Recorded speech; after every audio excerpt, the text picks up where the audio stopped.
Dengarkan baik-baik. Ada tempat di kaki Gunung Merbabu yang menyimpan rahasia busuk. Namanya Losmen Gajah Mungkur. Bukan karena angkernya, tapi karena tanahnya yang menolak kedamaian. Konon, Losmen ini didirikan pada era kolonial, sengaja dibangun di atas situs purba yang dipercaya sebagai lokasi pemujaan setan dan pesugihan. Sebuah fondasi yang menuntut nyawa. Saya, Arif, dan Sekar nekat ke sana untuk membuktikan bahwa kejahatan itu tidak pernah mati.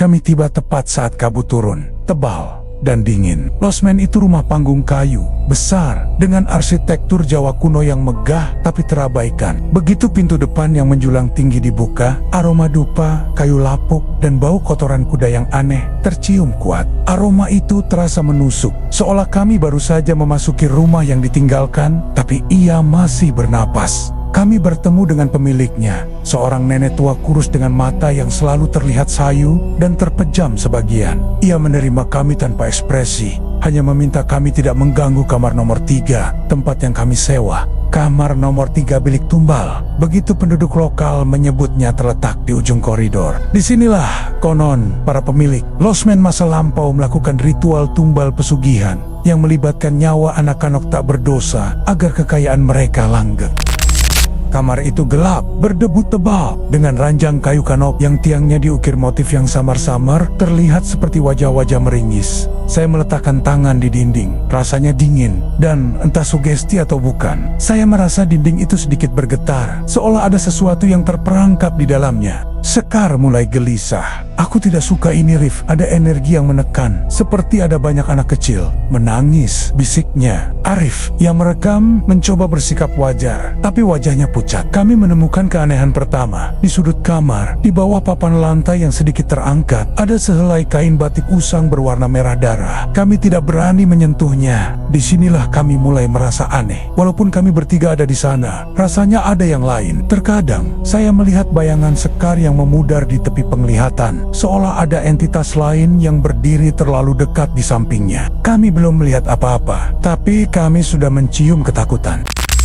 Tepat pukul 2 dini hari, ketika suasana menjadi sunyi total di Losmen, tiba-tiba kami mendengar suara yang membuat darah kami membeku. Bukan langkah kaki, melainkan suara benda berat diseret di lorong, tepat di depan pintu kami. Suaranya seperti menyeret karung goni, berisi beban yang sangat berat dan becek. Arif mendekat ke pintu. "Siapa di luar?" tanyanya. Suaranya kini tegang. Keheningan total. Lalu, terdengar suara tawa anak kecil yang melengking tepat di depan pintu. Tawa itu berubah menjadi tangisan tersedak, lalu sunyi. Kami hendak lari. Kami serentak menuju pintu. Saat saya memegang kenop, saya merasakan tarikan kuat yang menarik tangan saya menjauh dari pintu. Bukan kenopnya yang sulit, tapi badan saya yang ditarik ke belakang, seperti dipegang oleh tangan yang tidak terlihat.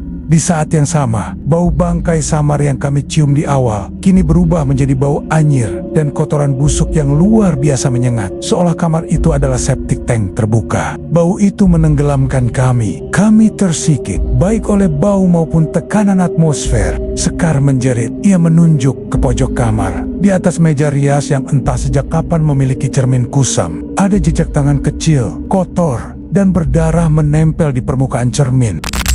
Kami sadar, kami tidak dikunci dari luar. Kami dikunci dari dalam kamar nomor 3 itu sendiri. Ini adalah penjara, dan kami adalah tumbal selanjutnya. Dalam keputusasaan, Arif mencoba mendobrak papan lantai yang tadi ia lihat terangkat.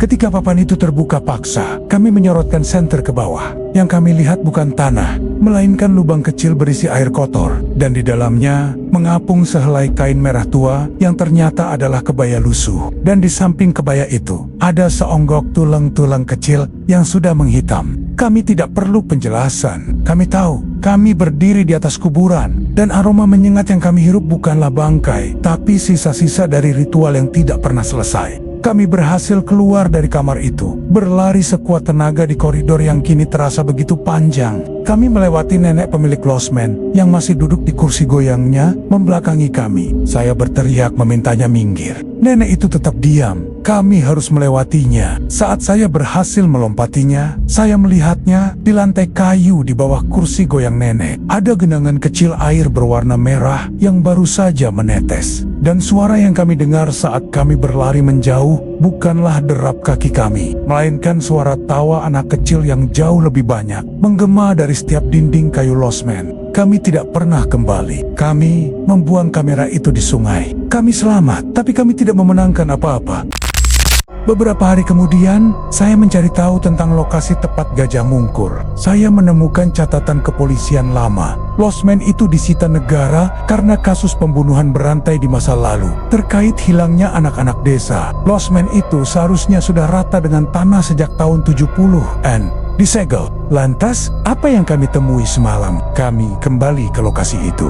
Kali ini, tidak ada ilalang, tidak ada losmen yang hilang. Yang ada hanyalah satu papan kayu tua yang tertancap di tengah lahan kosong yang ditutupi kabut pagi. Di papan itu, tertulis situs tumbal anak-anak. Dilarang membangun. Kami tidak mengerti apakah kami bermimpi, tapi di tangan Sekar masih ada noda merah kering yang tidak hilang meski sudah dicuci berkali-kali. Kami menyadari bahwa losmen Gajah Mungkur tidak menghilang. Ia hanya menyatu dengan tanahnya dan kejahatan di dalamnya tetap berputar, menunggu tamu yang selanjutnya.